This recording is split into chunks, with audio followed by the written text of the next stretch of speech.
என்னைக்கு என் பையன் உன் கழுத்துல தாலி கட்டினானோ அன்னில இருந்து இந்த அம்மா உனக்கு மாமியார் கிடையாது. நீ பண்றது ரொம்ப தப்புமா. எல்லார் முன்னாடியும் என்ன பேசிட்டு அவங்க இருக்கீங்க? கஷ்டப்பட்டு கட்டின வீட எங்களுக்கு சொந்தம்னு நீ பிரச்சனை பண்ணிட்டு இருக்க.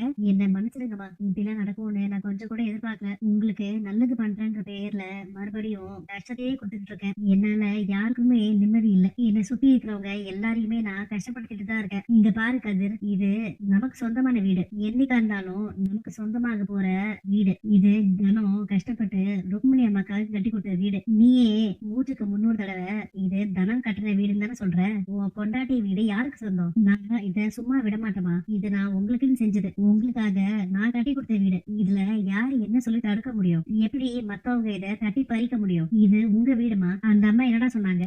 தனம் இனிமேல் என்னோட மருமக இல்ல, அவ உங்க குடும்பத்து பொண்ணு, அவளுக்கும் எனக்கும் ஒண்ணுமே இல்லைன்னு அந்த ருக்மணி அம்மா சொன்னாங்கல்ல. அப்ப அதெல்லாம் என்ன சும்மா வாய் பேச்சுக்கா?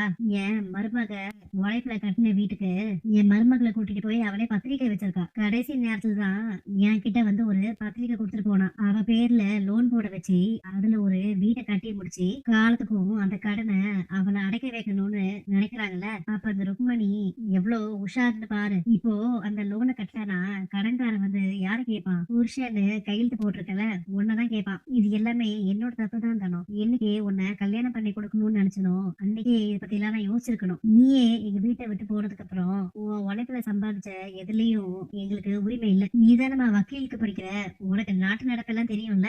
நீயாச்சும் உங்க அம்மாக்கு எடுத்து சொல்லிருக்கலாம்ல. இப்படி அடுத்தவங்க சொத்துக்கு ஆசைப்படாதீங்கம்மான்னு நீ சொல்லிருக்க வேண்டாமா?